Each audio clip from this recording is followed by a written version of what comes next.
السلام علیکم ورحمۃ اللہ تعالی وبرکاتہ۔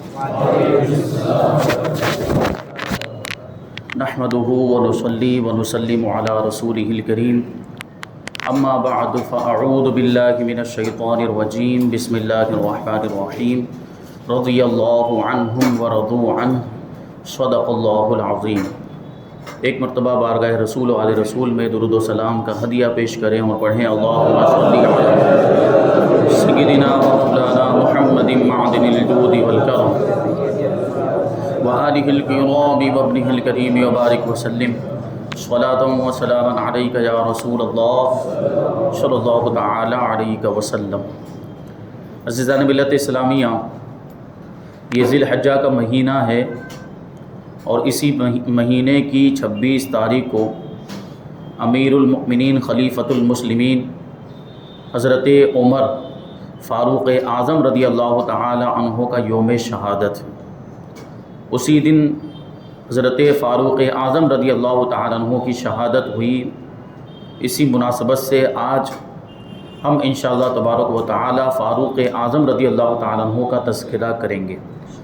گزشتہ سال بھی اس موقع پر حضرت فاروق اعظم رضی اللہ تعالی عنہ کی سیرت کے کچھ واقعات بیان کیے گئے تھے کہ فاروق اعظم رضی اللہ تعالی عنہ اسلام کس طرح لائے، کس کی دعوت پر، فاروق اعظم رضی اللہ تعالی عنہ کی حضور پاک صلی اللہ علیہ وسلم سے رشتہ داری کیا تھی، کیسا تعلق تھا، اور فاروق اعظم رضی اللہ تعالیٰ عنہ کے مسلمان ہونے کے بعد اسلام کو غلبہ حاصل ہوا، اور فاروق اعظم رضی اللہ تعالیٰ عنہ کے اور بھی کچھ واقعات بیان کیے گئے تھے۔ آج انشاءاللہ تبارک و تعالی ہم حضرت عمر رضی اللہ تعالیٰ عنہ کی کرامتوں کا تذکرہ کریں گے۔ گزشتہ سال جو بیان ہوا تھا اس میں ایک کرامت ذکر کی گئی تھی دریائے نیل والی۔ تو دریائے نیل جو خشک ہو جاتا تھا تو اس میں ایک دوشیزہ نوجوان لڑکی کو دلہن بنا کر اس میں اس کی بلی چڑھانی پڑتی تھی، تب وہ جاری ہوتا تھا۔ فاروق اعظم رضی اللہ تعالیٰ عنہ کی کرامت سے وہ دریا ہمیشہ کے لیے جاری ہو گیا، اب کوئی بھی بلی چڑھانے کی ضرورت نہیں۔ کرامت جو ہے اولیاء کرام کی، جو کرامت یہ حق ہے، اور اہل سنت و جماعت کا یہ عقیدہ ہے کہ اولیاء کرام سے کرامتوں کا ظہور ہوتا ہے اور یہ مشاہدہ ہے۔ یہ صحابہ کرام کے بعد صحابہ کرام بھی تو افضل الاولیاء ہیں۔ صحابہ کرام اولیاء کرام میں سب سے زیادہ فضیلت رکھنے والے ہیں، کہ بیان کیا جاتا ہے کہ صحابہ کرام کے علاوہ کوئی ولی ولایت کے کتنے بھی بلند مقام پر کیوں نہ پہنچ جائے، وہ کسی صحابی کے درجے تک نہیں پہنچ سکتا، کیونکہ صحابہ کرام کو ایک فضیلت ایسی حاصل ہے کہ جس فضیلت میں کوئی بھی دوسرا ان کا مقابلہ نہیں کر سکتا، اور وہ فضیلت ہے حضور پاک صلی اللہ علیہ وسلم کا دیدار۔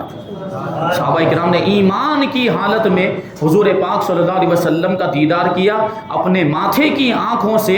یہ فضیلت اور یہ خصوصیت صحابہ کرام کی ایسی ہے جو ان کو افضل بناتی ہے، جو ان کو اعلیٰ بناتی ہے، اور دوسرے اولیاء کرام اس مقام اور اس درجے میں صحابہ کرام تک نہیں پہنچ سکتے۔ اس لیے علماء کرام فرماتے ہیں کہ صحابہ کرام افضل الاولیاء ہیں، یعنی اولیاء کرام میں سب سے زیادہ فضیلت رکھتے ہیں۔ تو دیگر اولیاء کرام کی ہم کرامتیں سنتے رہتے ہیں، غوث پاک کی کرامتیں ہم نے سنی، غریب نواز کی کرامتیں ہم نے سنی، اور دوسرے اولیاء کرام کی کرامتیں سنی۔ تو جب ان اولیاء کرام کی ذات سے کرامتوں کا ظہور ہو سکتا ہے تو صحابہ کرام کی ذات سے کرامتوں کا ظہور کیوں نہیں ہو سکتا؟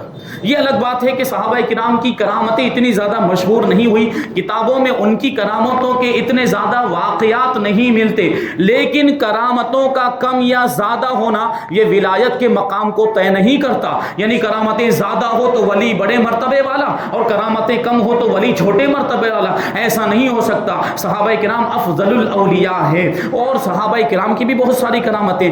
آج ہم یہاں پر انشاءاللہ تبارک و تعالی فاروق اعظم رضی اللہ تعالیٰ عنہ کی محسوس کرامتوں کا ذکر کریں گے۔ محسوس کرامت یعنی جس کو محسوس کیا جا سکے حواس ظاہرہ کے ذریعے، یعنی آنکھوں سے دیکھا جا سکے، کانوں سے سنا جا سکے، اس کرامت کو جو ہے کہ محسوس کرامت کہا جاتا ہے۔ فاروق اعظم رضی اللہ تعالیٰ عنہ کو اللہ تبارک و تعالیٰ نے یہ شان عطا فرمائی کہ آپ جو ہے پانی پر بھی حکومت کر رہے ہیں، آپ کی حکومت آگ پر بھی ہے، آپ کی حکومت ہواؤں پر بھی ہے، اور آپ کی حکومت زمین پر بھی ہے۔ یہ ساری چیزیں آپ کا حکم مانتی ہوئی نظر آتی ہیں اور آپ کی اطاعت و فرما برداری کرتی ہوئی نظر آتی ہیں۔ کرامتوں کا سلسلہ دیکھیں تو فاروق اعظم رضی اللہ تعالیٰ عنہ کے دور حکومت میں ایک نیک متقی عبادت گزار نوجوان تھا جو ہر وقت مسجد میں عبادت کیا کرتا تھا، عبادت میں مصروف رہتا تھا، اور فاروق اعظم رضی اللہ تعالیٰ عنہ بھی اس کی حالت دیکھ کر تعجب کرتے کہ کتنا عبادت گزار ہے اور کیسا نیک نوجوان ہے۔ اب اس کا معاملہ یہ تھا کہ رات کو جب عبادت و ریاضت سے وہ فارغ ہو جاتا تو اپنے گھر جاتا تھا اور اپنے باپ کی خدمت کیا کرتا تھا، لیکن جس راستے سے وہ گھر واپس جاتا اسی راستے میں ایک فاحشہ عورت کا گھر تھا اور ایک بدکار عورت کا گھر تھا۔ وہ راستے میں اسے روک لیا کرتی تھی، راستے کے بیچ میں کھڑی ہو جاتی اور اسے تنگ کیا کرتی، گناہ کی دعوت دیتی تھی، لیکن وہ کسی طرح سے بچ کے نکل جاتا تھا۔ لیکن ایک مرتبہ کیا ہوا کہ وہ فاحشہ عورت زبردستی اس نیک نوجوان کو اپنے گھر لے کر گئی۔ نوجوان جیسے ہی اس فاحشہ عورت کے گھر میں داخل ہونے لگا، بے ساختہ اس کی زبان پر یہ آیت کریمہ جاری ہو گئی۔ اللہ تعالیٰ ارشاد فرماتا ہے ان الذین اتقوا اذا مسهم طائف من الشیطان تذکروا فاذا هم مبصرون، کہ جو ڈر والے ہیں، جو اللہ سے ڈرتے ہیں، جو متقی پرہیزگار ہیں، جب ان کو شیطان کے وسوسے کی کوئی ٹھیس پہنچتی ہے تو وہ ہوشیار ہو جاتے ہیں اور ان کی آنکھیں کھل جاتی ہیں۔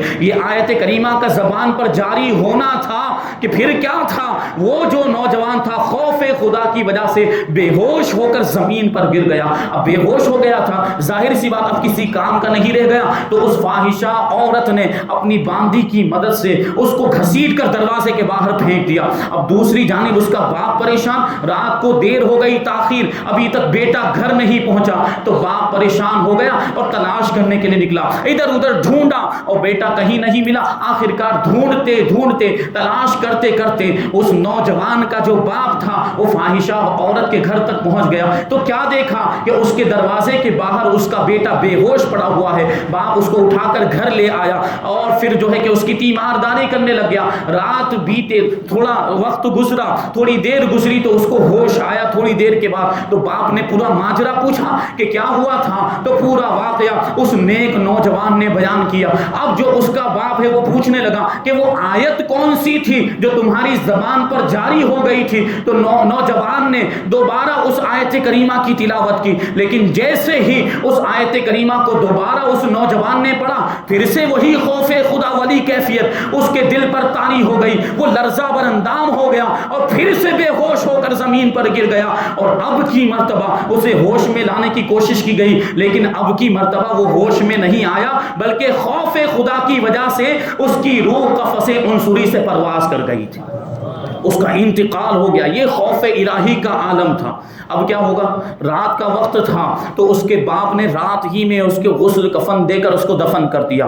یہ فاروق اعظم رضی اللہ تعالیٰ عنہ کا دور تھا۔ صبح کو امیر المؤمنین فاروق اعظم رضی اللہ تعالیٰ عنہ کو اس واقعے کی خبر پہنچی کہ وہ نیک نوجوان انتقال کر گیا اور خوف خدا کی وجہ سے اس کا انتقال ہوا۔ فاروق اعظم رضی اللہ تعالیٰ عنہ تعزیت کے لیے اس کے گھر پہنچے، اس کے باپ کو جو ہے کہ تسلی دی، لیکن بعد میں آپ نے شکوہ بھی کیا کہ تم نے ہمیں بتایا کیوں نہیں کہ اس نوجوان کا انتقال ہو گیا، ہم بھی اس کے جنازے میں شریک ہو جاتے۔ تو باپ نے رات کا عذر کیا کہ رات کا اندھیرا تھا، میں نے مناسب نہیں سمجھا کہ اتنی رات کو امیر المؤمنین کو تکلیف دی جائے، ان کو زحمت دی جائے، اس لیے میں نے آپ کو اطلاع دینا مناسب نہیں سمجھا۔ اب اس کے بعد فاروق اعظم رضی اللہ تعالیٰ عنہ اس نوجوان کی قبر پر تشریف لے گئے اور اس نوجوان کو مخاطب کرتے ہوئے جس کو دفن کر دیا گیا، یہ فاروق اعظم کی کرامت ہے، مردوں سے بھی گفتگو فرمایا کرتے ہیں۔ فاروق اعظم رضی اللہ تعالیٰ عنہ اس نوجوان کو جو قبر کے اندر ہے مخاطب کرتے ہوئے کہتے ہیں، ارشاد فرماتے ہیں کہ اللہ تعالیٰ کا فرمان ہے وَلِمَنْ خَافَ مَقَامَ رَبِّهِ جَنَّتَانِ، کہ جو شخص اپنے رب کی بارگاہ میں حاضر ہونے سے ڈرتا ہے اللہ تبارک و تعالیٰ اس کو 2 جنتیں عطا فرمائے گا۔ جو اپنے رب کی حضور اپنے رب کے حضور حاضر ہونے سے ڈرے، اس کے لیے 2 جنتیں ہیں۔ اب غور کرنے کی بات ہے، فاروق اعظم نے تو اس کو پکارا، فاروق اعظم نے تو اس سے گفتگو کی، لیکن دیکھیں اس نوجوان کا مقام و مرتبہ، وہ بھی اندر سے جواب دیتا ہے، اور جواب دے کر کیا کہتا ہے، یا عمر قد اعطانیہما ربی عز وجل فی الجنت مرتین، اے عمر اللہ تبارک و تعالیٰ نے اپنے فضل و کرم سے مجھے وہ دونوں جنتیں عطا فرما دی ہیں۔ یہ دونوں جانب کی گفتگو۔ اولیاء کرام کی کرامتوں میں سے ایک کرامت کی قسم یہ بھی ہے مردوں سے باتیں کرنا، مردوں سے گفتگو کرنا۔ فاروق اعظم رضی اللہ تعالیٰ عنہ کا مقام و مرتبہ دیکھیں کہ مردے سے گفتگو کرتے۔ ایک مرتبہ جنت البقیع میں تشریف لے گئے اور اہل بقیع کو خطاب کرتے ہوئے ارشاد فرماتے ہیں، السلام علیکم یا اہل القبور، اے قبر والوں تم پر سلامتی ہو۔ پھر کہنے لگے آگے کہ ہمارے پاس تمہارے لیے نئی خبریں یہ ہیں کہ تمہارے دنیا سے جانے کے بعد تمہاری بیویوں نے شادیاں رچا دی اور گھر بسا لیا ہے، اور معاملہ یہ ہوا کہ تمہاری رہائش گاہیں جو ہیں، یعنی تمہارے جو گھر، تمہارے جو مکانات تھے، وہ دوسرے لوگوں کے ذریعے آباد ہو گئے، اس میں دوسرے لوگ رہنے کے لیے آ گئے، اور تمہارا جو مال و دولت، جو تم مال چھوڑ کر گئے تھے، وہ تمہارے وارثوں نے تقسیم کر لیا۔ فاروق اعظم نے یہ ارشاد فرمایا، اب جنت البقیع بھی تو کوئی معمولی قبرستان نہیں، مدینہ منورہ کا قبرستان ہے، وہاں جو ہے سارے قبر والوں کی نمائندگی کرتے ہوئے فاروق اعظم رضی اللہ تعالیٰ عنہ کی اس بات کے جواب میں ایک آواز آئی، اور کہنے والا قبر سے کہہ رہا تھا کہ ہمارے پاس آپ کے لیے نئی خبریں یہ ہیں کہ ہمیں جو ہے ہماری نیکیوں کا اجر مل گیا، اور ہم نے جو مال اللہ کی راہ میں خرچ کیا تھا اس کا ہمیں فائدہ ملا، اور جو ہم دنیا میں چھوڑ کر آئے ہمیں اس کا نقصان ہوا ہے۔ یہ گفتگو جنت البقیع کے قبر والوں سے فاروق اعظم رضی اللہ تعالیٰ عنہ نے فرمائی۔ یہ مقام و مرتبہ اللہ تبارک و تعالیٰ نے آپ کو عطا فرمایا۔ ایک مرتبہ کیا ہوا، فاروق اعظم رضی اللہ تعالیٰ عنہ نے حضرت ساریہ ابن زنیم رضی اللہ تعالیٰ عنہ کی سرپرستی میں، آپ کی سپہ سالاری میں ایک لشکر جو ہے نہاوند کے علاقے کے لیے روانہ کیا۔ نہاوند یہ عراق میں موجود ہے، یہ جو ہے کہ ایران کے ابھی اس وقت ایران کا ایک شہر ہے جس کا نام ہے ہمدان، اس کے جنوبی حصے میں یہ شہر واقع ہے جس کو نہاوند کہا جاتا ہے۔ مدینہ منورہ سے سینکڑوں کلومیٹر کا فاصلہ۔ غور کرنے کی ضرورت، حضرت فاروق اعظم کہاں پر موجود، مدینہ منورہ کے اندر موجود ہے، اور یہ لشکر کہاں پر گیا تھا، یہ فتح کرنے کے لیے، دشمنوں سے مقابلہ کرنے کے لیے نہاوند فاروق اعظم رضی اللہ تعالیٰ عنہ نے اس لشکر کو بھیجا۔ اب کیا ہوا، کئی دن تک یہ لشکر جو ہے دشمنوں سے مقابلہ کرتا رہا۔ یہاں پر حضرت ساریہ رضی اللہ تعالیٰ عنہ نہاوند میں دشمنوں سے مقابلہ کر رہے ہیں، لیکن بڑی آزمائش کا معاملہ تھا، اور دشمنوں نے چاروں طرف سے اسلامی لشکر کو گھیر لیا تھا، اور آخری مرحلے میں بالکل آزمائش والا وقت تھا۔ ایسا لگ رہا تھا کہ اب مسلمان ہار جائیں گے، مسلمانوں کو شکست ہو جائے گی، ان کے دشمن جو ہے کہ جیت جائیں گے۔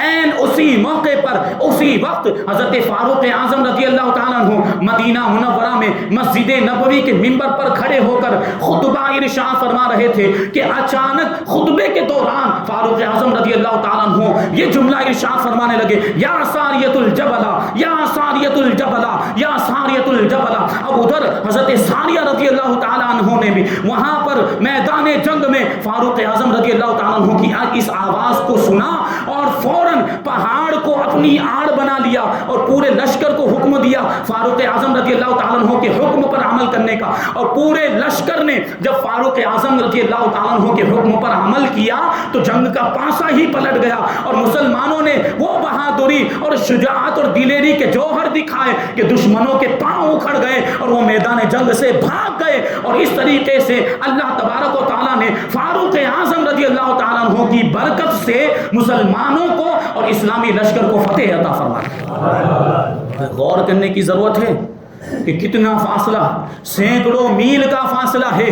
فاروق اعظم رضی اللہ تعالیٰ عنہ یہاں سے آواز پہنچا رہے ہیں، اور آپ کے سپہ سالار حضرت ساریہ ابن زنیم رضی اللہ تعالیٰ عنہ وہاں سے فاروق اعظم کی آواز کو سن بھی رہے۔ چند دنوں کے بعد حضرت ساریہ رضی اللہ تعالیٰ عنہ کا قاصد آیا، کیونکہ لمبا فاصلہ، اس زمانے میں تو یہ ہوائی جہاز نہیں چلتے تھے، ٹرینیں نہیں چلتی، اس طرح کی سواریاں نہیں، جانوروں پر لوگ سفر کیا کرتے تھے، گھوڑوں پر، اونٹوں پر۔ تو وہ جو قاصد تھا، پیغام پہنچانے والا، اس کو پہنچنے میں تاخیر ہو گئی، جو ہے کہ کہ یہ عرصہ گزرا، چند دنوں کے بعد وہ قاصد آیا فاروق اعظم رضی اللہ تعالیٰ عنہ کی بارگاہ میں، اس نے حضرت ساریہ رضی اللہ تعالیٰ عنہ کا خط پیش کیا. اس خط میں لکھا ہوا تھا کہ جمعہ کے دن دشمنوں سے ہمارا مقابلہ ہوا، صبح سے لڑائی چل رہی تھی، یہاں تک کہ جمعہ کا وقت آ گیا، سورج ڈھلنے لگا اور ہمیں جو ہے کہ جیت کی امید نظر نہیں آ رہی تھی، لیکن اچانک ایک آواز آئی اور وہ آواز کہہ رہی تھی یا ساریۃ الجبلہ، یا ساریۃ الجبلہ. اس آواز پر ہم نے لبیک کہا اور اس آواز پر عمل کرتے ہوئے اس میں جو حکم دیا گیا تھا پہاڑ کو آڑ بنانے کا، ہم فوراً پہاڑ کے پیچھے ہو گئے اور اللہ تبارک و تعالیٰ نے ہمیں جیت عطا فرما دی، فتح عطا فرما دی. اب یہ ظاہر سی بات ہے، خطبہ ارشاد فرما رہے تھے فاروق اعظم رضی اللہ تعالیٰ عنہ، اور خطبے کے دوران یہ جملہ فاروق اعظم نے ارشاد فرمایا. جب لوگ جو مسجد نبوی کے اندر حاضر تھے اور جو لوگ خطبہ سن رہے تھے، جب انہوں نے یہ جملہ سنا تو سب حیران ہو گئے کہ یہ کیا معاملہ ہے، اچانک خطبے کے بیچ میں یہ یا ساریۃ الجبلہ کہنے کا کیا مطلب ہوا؟ کیونکہ خطبے میں تو عام طور پر ایسے الفاظ نہیں ہوتے، اور نہ ہی اس سے پہلے کبھی امیر المؤمنین فاروق اعظم رضی اللہ تعالیٰ عنہ نے خطبے میں ایسے الفاظ کہے تھے. تو لوگوں کو تعجب ہوا. آخرکار حضرت عبد الرحمن ابن عوف رضی اللہ تعالیٰ عنہ بڑے جلیل القدر صحابی ہیں، فاروق اعظم رضی اللہ تعالیٰ عنہ کی بارگاہ میں عرض کرتے ہیں امیر المؤمنین یہ یا ساریۃ الجبلہ آپ نے کیوں کہا، اس کا مطلب کیا تھا؟ خطبے میں تو عام طور پر یہ الفاظ نہیں ہوتے. فاروق اعظم رضی اللہ تعالیٰ عنہ نے بڑی نرمی کے ساتھ بڑے نرم انداز میں حضرت عبد الرحمن ابن عوف کے سوال کا جواب دیا کہ وہاں نہاوند کے اندر اسلامی لشکر دشمنوں کے نرغے میں گھرا ہوا تھا، ان کو مدد کی سخت ضرورت تھی، تو میں نے یہاں سے ان کی مدد کی ہے اور ان کو ایک جو ہے کہ ترکیب بتائی اور جنگی تدبیر بتائی کہ جب پہاڑ کو اپنی آڑ بنا لو. فاروق اعظم رضی اللہ تعالیٰ عنہ کی کرامت دیکھیں، اس ایک واقعے کے اندر اتنی زیادہ کرامتیں موجود ہیں کہ فاروق اعظم رضی اللہ تعالیٰ عنہ سب سے پہلی بات، سب سے پہلی کرامت کہ اتنی دور سینکڑوں میل کے فاصلے پر اپنی آواز کو پہنچاتے ہیں. اتنی دور آواز کو پہنچانا یہ فاروق اعظم کی کرامت. اور پھر وہ آپ کے سپہ سالار حضرت ساریہ بن زنیم رضی اللہ تعالیٰ عنہ، وہ بھی تو صاحب کرامت، کیونکہ اتنی دور سے آواز کو سن لینا کیا یہ بھی کرامت نہیں تو اور کیا ہے؟ فاروق اعظم کا آواز کو پہنچا دینا یہ فاروق اعظم کی کرامت تھی، اور آواز کو سن لینا یہ حضرت ساریہ کی کرامت تھی. اور دوسری چیز پر غور کریں کہ فاروق اعظم رضی اللہ تعالیٰ عنہ مدینہ منورہ میں رہتے ہوئے سینکڑوں میل کے فاصلے پر جو جنگ ہو رہی، میدان جنگ کو ملاحظہ فرما رہے ہیں اور وہاں کے سارے حالات، ساری کیفیتوں کو دیکھ رہے ہیں. یہ علم غیب نہیں تو اور کیا ہے؟ جب غلاموں کے علم غیب کا یہ عالم ہے تو آقا کے علم غیب کا عالم کیا ہے؟ اور سب سے اہم بات غور کرنے کی، ہمارا عقیدہ بھی ثابت ہو رہا ہے. کیسے؟ فاروق اعظم نے حضرت عبد الرحمن ابن عوف کو کیا جواب دیا؟ میں نے اسلامی لشکر کی مدد کی ہے، یہاں سے میں نے ان کی دستگیری کی مدینہ منورہ میں رہتے ہوئے. تو صحابہ کرام نے یہ نہیں کہا کہ مدد کرنے والا تو اللہ تعالیٰ ہے، انسان کی مدد نہیں کر سکتا. نہیں، کیونکہ صحابہ کرام کا یہ عقیدہ تھا کہ اللہ تعالیٰ کی مدد سے، اللہ تعالیٰ کی عطا سے اس کے بندے بھی مدد کیا کرتے ہیں. تو اللہ کے ولیوں سے جو ہم مدد مانگتے ہیں، اللہ کے ولیوں سے جو ان کو جو وسیلہ بناتے ہیں، ان کی بارگاہ میں مرادیں پیش کرتے ہیں. دیکھیں اس حدیث سے یہ بات ثابت ہوتی کہ فاروق اعظم رضی اللہ تعالیٰ عنہ نے بھی اسلامی لشکر کی مدد فرمائی. پھر اس سے ایک بات اور پتہ چلتی ہے کہ فاروق اعظم رضی اللہ تعالیٰ عنہ کی حکومت ہواؤں پر بھی ہے، کیونکہ یہ آواز ایک انسان کے کان سے دوسرے انسان تک جو پہنچتی ہے تو یہ ہوا پہنچاتی ہے. ہوا کا جو تموج ہوتا ہے، ہوا میں جو لہریں ہوتی ہیں، ان لہروں کی وجہ سے ایک انسان کی آواز دوسرے انسان کے کان میں پہنچا کرتی ہے. فاروق اعظم رضی اللہ تعالیٰ عنہ کی آواز مدینہ منورہ سے شہر نہاوند میں پہنچ گئی تو یہ ہوا نے ہی تو پہنچایا. تو پتہ کیا چلا کہ ہواؤں پر بھی فاروق اعظم رضی اللہ تعالیٰ عنہ کی حکومت ہے اور ہوا بھی فاروق اعظم رضی اللہ تعالیٰ عنہ کی اطاعت کرتی ہوئی نظر آتی ہے. ایک مرتبہ کیا ہوا، فاروق اعظم رضی اللہ تعالیٰ عنہ نے حضرت سعد ابن ابی وقاص رضی اللہ تعالیٰ عنہ کی سرپرستی میں ایک لشکر مدائن کی طرف روانہ کیا جو کسریٰ کا دارالحکومت تھا. اس کے قائد، لشکر کے قائد حضرت خالد ابن ولید رضی اللہ تعالیٰ عنہ. اب یہ لشکر روانہ ہوا. اب مدائن شہر کا معاملہ یہ تھا کہ وہاں پہنچنے کے لیے دریائے دجلہ کو پار کرنا پڑتا تھا. دریا بہت بڑا عراق کے اندر موجود ہے یہ دریائے دجلہ. اب یہ پورا لشکر دریائے دجلہ کے کنارے پر پہنچ گیا. اب دریا کو پار کرنا تھا، اور پار کرنے کے لیے ظاہر سی بات کشتی وغیرہ کی ضرورت پڑتی ہے، لیکن اس دریا میں اس وقت کوئی بھی کشتی کا نام و نشان نہیں تھا. اب جو لشکر اسلام کے جو مجاہدین تھے سب حیران و پریشان، کیا کیا جائے. ایک طرف تو یہ معاملہ کہ کشتی کا انتظام نہیں، اور دوسری طرف صحابہ کرام جو مجاہدین تھے ان کے دلوں میں جہاد کا جو جذبہ ہے وہ موجیں مار رہا تھا کہ کب یہ دریا پار ہو جائے اور کب ہم مدائن پہنچ جائیں اور دشمنوں پر ہم فتح حاصل کر لیں. یہ جو ہے کہ بے چینی کا عالم تھا، بے قراری کا عالم تھا. حضرت سعد ابن ابی وقاص رضی اللہ تعالیٰ عنہ اور حضرت خالد ابن ولید رضی اللہ تعالیٰ عنہ نے جب یہ کیفیت دیکھی تو دونوں صحابہ کرام وہ دریا کے قریب گئے، دریائے دجلہ کے قریب گئے اور دریا کو مخاطب کر کے کہنے لگے یا بحر انک تجری بامر اللہ فبحرمت محمد صلی اللہ علیہ وسلم وبعدل عمر خلیفۃ رسول اللہ صلی اللہ علیہ وسلم اللہ خلیتنا والعبور. یعنی یہ دونوں صحابہ کرام وہ بات کر رہے ہیں، کس سے؟ دریا سے بات کر رہے ہیں اور کہہ رہے ہیں کہ اے دریائے دجلہ تو اللہ کے حکم سے جاری ہوتا ہے، تو تجھے محمد صلی اللہ علیہ وسلم کی حرمت اور فاروق اعظم رضی اللہ تعالیٰ عنہ کی عدل و انصاف کا واسطہ ہمیں گزرنے کے لیے جگہ دے دے، ہمیں گزرنے میں رکاوٹ نہ بن، ہمیں گزرنے کا راستہ دے دے. یہ کہنے کے بعد حضرت سعد ابن ابی وقاص اور حضرت خالد ابن ولید نے اسلامی لشکر کو دریا کے اندر گھوڑے ڈال دینے کا حکم دیا. اور اس حکم کی تعمیل کرتے ہوئے وہ صحابہ کرام بھی چونو چیرا نہیں کر رہے، ایسا کیوں دریا میں اگر گھوڑے ڈال دیں گے تو ہم ڈوب جائیں گے. نہیں، وہ صحابہ کرام کا بھی عقیدہ تھا کہ یہاں واسطہ کس کا دیا گیا ہے؟ یا رسول اللہ کی حرمت کا واسطہ دیا گیا ہے اور فاروق اعظم کے عدل و انصاف کا واسطہ دیا گیا. حکم کی تعمیل کرتے ہوئے پورے لشکر نے اپنے اونٹوں کو، اپنے گھوڑوں کو اور جو پیدل چلنے والے تھے ان کو بھی دریا کے اندر داخل کر دیا. سب دریا میں داخل ہو گئے اور دریا پار بھی کر لیا. اور معاملہ یہ تھا کہ کسی بھی انسان کے پاؤں بھی نہیں بھیگے تھے اور جانوروں کے کھر بھی تر نہیں ہوئے تھے. یہ فاروق اعظم کے نام کی کرامت ہے. رسول اللہ کی حرمت کا واسطہ یہ تو بہت بڑا واسطہ تھا، لیکن ساتھ میں فاروق اعظم کے عدل کا بھی واسطہ دیا تھا. تو یہ شان ہے. اور فاروق اعظم رضی اللہ تعالیٰ عنہ کی حکومت زمین پر بھی چلتی. ایک مرتبہ آپ کے دور حکومت میں مدینہ منورہ کے اندر زلزلہ آ گیا اور زلزلہ ختم ہونے کا نام نہیں لے رہا تھا، زمین حرکت کیے جا رہی. فاروق اعظم رضی اللہ تعالیٰ عنہ نے بہت دیر تک اللہ تعالیٰ کی حمد و ثنا بیان کی کہ یہ زلزلہ جو ہے کہ وہ ختم ہو جائے گا، لیکن زلزلہ ختم ہونے کا نام نہیں لے رہا تھا. آخر فاروق اعظم رضی اللہ تعالیٰ عنہ کو جلال آ گیا، اپنا درہ لیا اور درہ زمین کو مارتے ہوئے زمین سے ارشاد فرمایا قری الم عادل علیک فاستقرت من وقتها. روایتوں میں آیا فاروق اعظم نے وہ کوڑا مارتے ہوئے زمین سے کہا کہ ٹھہر جا، یہ زلزلے کی کیفیت تیری ختم ہو جانی چاہیے. کیا میں نے تیرے اوپر عدل و انصاف نہیں کیا؟ اتنا فرمانا تھا کہ وہ زلزلہ فوراً ختم ہو گیا. زمین بھی اطاعت کرتی. اسی طرح کا ایک واقعہ کہ ایک خاتون فاروق اعظم رضی اللہ تعالیٰ عنہ کے دور حکومت میں تیل لے کر جا رہی تھی تو اس کا تیل گر گیا، اور تیل ظاہر سی بات ہے کہ بہنے والی چیز وہ زمین میں جذب ہو گیا، زمین میں پیوست ہو گیا. اب وہ عورت غریب تھی، اس کا تیل جو تھا وہ زمین میں جذب ہو گیا تو رونے لگی غم کی وجہ سے.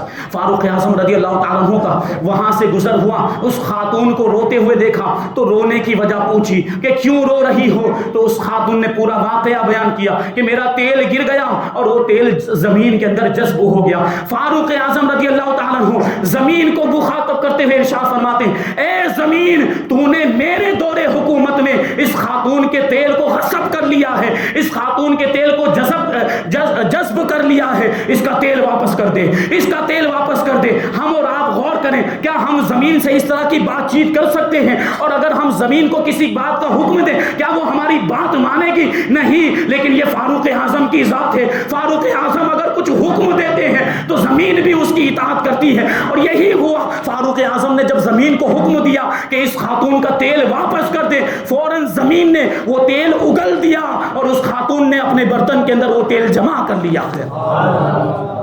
یہ شان ہے فاروق اعظم رضی اللہ تعالیٰ، آگ پر بھی حکومت، جلدی جلدی دو واقعات بیان کر کے اپنی بات کو ختم کر دوں گا۔ ایک مرتبہ امام فخر الدین رازی بیان کرتے ہیں مدینہ منورہ کے گھروں میں آگ لگ گئی اور وہ آگ بجھنے کا نام نہیں لے رہی تھی، اس سے بہت نقصان ہو رہا تھا۔ مدینے والے حضرت فاروق اعظم رضی اللہ تعالیٰ عنہ کی بارگاہ میں حاضر ہوئے اور آگ کی شکایت کی۔